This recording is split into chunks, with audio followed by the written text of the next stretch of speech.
जब बहू ने खा ली हंसने वाली दवा। किशनगढ़ गांव में कीर्ति अपने बेटे दिवाकर और बहू अंशु के साथ रहा करती थी।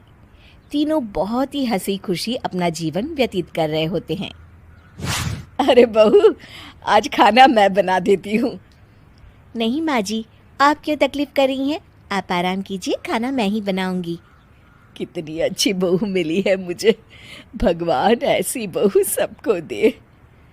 सब कुछ ठीक चल रहा होता है कि एक दिन गलती से अंशु हंसने वाली दवा खा लेती है। बस उस दिन से सब कुछ बदल जाता है। अरे बहू, मेरे घुटनों में बहुत दर्द हो रहा है, जरा बाम तो दे दे।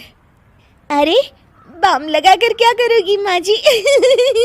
मैं पाँव दबा देती हूँ।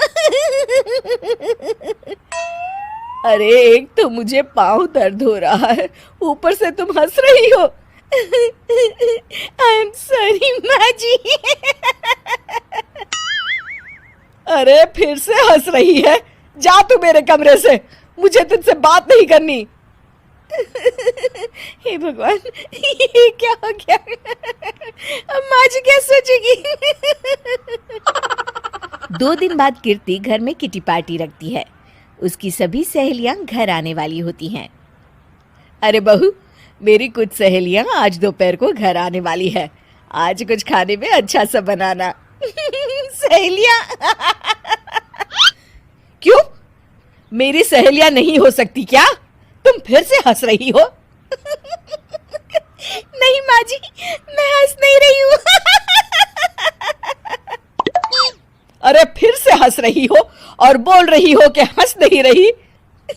नहीं माँ जी, मैं तो तुम जाओ मेरे सामने से और किचन का काम कर लो, जाओ। दोपहर को कीर्ति की सभी दोस्त खाने पर आ जाती हैं। अरे वाह, घर तो बहुत सुंदर सजाया है कीर्ति। अरे मैंने कहा, ये सब तो मेरी बहू का कमाल है। अरे वाह, बड़ी गुनी है तुम्हारी बहू तो। हाँ हाँ, खाना भी अच्छा बनाया है। हाँ, बहुत ही गुनी है। तो हमको नहीं मिलवाओगी क्या, या छुपा कर रखोगी अपनी हीरे जैसी बहू को? अरे नहीं नहीं, अभी बुलाती हूँ। अंशु, ओ अंशु, बहू रानी। अंशु बाहर आती है। जी माँ जी। बहू, ये सब मेरी सहेलियां हैं, मिलो सबसे। नमस्ते आंटी।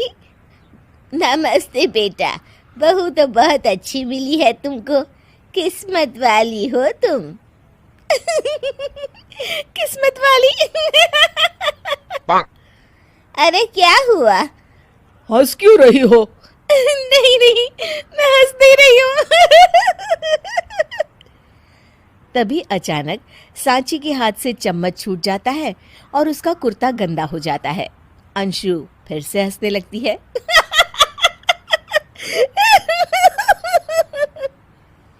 इधर सब सहेलियां गुस्सा होकर चली जाती हैं। कीर्ति भी नाराज होकर अपने कमरे में चली जाती है। हे भगवान, ये मैंने क्या कर डाला? इस तरह से तो माँ जी और उनकी सहेलियां नाराज हो गई। अगले दिन, बहू, ओ बहू, किधर हो? जी माँ जी। जल्दी से मेरे साथ चलो, पड़ोस वाले शर्मा जी की हार्ट अटैक से मौत हो गई है, उनके घर बैठक के लिए जाना है। अंशु तैयार होकर आ जाती है। थोड़ी देर में दोनों शर्मा जी के घर पहुंच जाती हैं। वहां पर सब रो रहे होते हैं। कीर्ति शर्मा जी की बीवी के पास बैठकर उन्हें सांत्वना देने लगती है। बड़े अच्छे इंसान थे मेरे पति। अच्छा। तुम हंस क्यों रही हो? वो अच्छे थे। हाँ हाँ, बहुत अच्छे थे अंकल। अरे अंशु, हंस मत। माँ जी, मैं हंस नहीं रही। मैं तो आंटी जी को बस दिलासा दे रही थी। सब औरतें अंशु की इस हरकत से हैरान हो जाती हैं। कीर्ति भी बहुत शर्मिंदा होती है और वो अंशु को लेकर फटाफट घर लौट आती है। अंशु, क्या हो गया है तुझे? हंस क्यों रही थी तू वहां पर? नहीं बाजी, मैं तो बस अरे तो फिर से हंस दी। जा तू अपने कमरे में, मुझे तो तुझसे बात ही नहीं करनी। मेरा बेटा ही तुझसे बात करेगा अब। रात को जब दिवाकर घर लौट आता है तो कीर्ति दिवाकर को सब कुछ बताती है। ठीक है माँ, अब फिक्र मत करो, मैं अंशु से बात करता हूँ। दिवाकर अपने कमरे में जाता है। जी आ गए आप कैसे हैं? मैं तो ठीक हूँ, बस सर में हल्का दर्द है। सर में दर्द अरे इसमें हंसने की क्या बात है? नहीं, मैं हंस नहीं रही हूँ मुझे तो फिक्र हो रही है आपकी एक तो मेरे सर में दर्द है, ऊपर से तुम हंस रही हो। अरे कैसे समझाऊं मैं आपको मैं हंस नहीं रही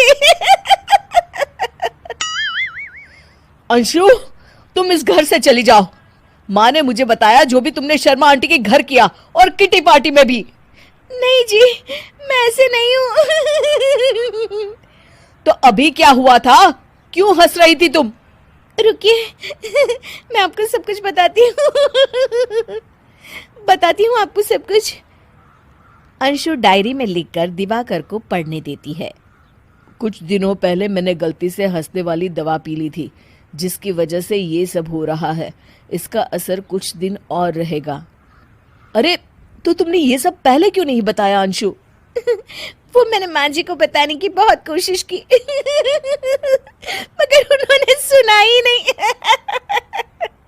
अरे ठीक है, मगर वादा करो जब तक दवाई का असर ठीक नहीं हो जाता तुम घर से बाहर नहीं जाओगी। नहीं जाऊंगी और हंसूंगी तो बिल्कुल नहीं लो, तुम तो फिर से हंस दी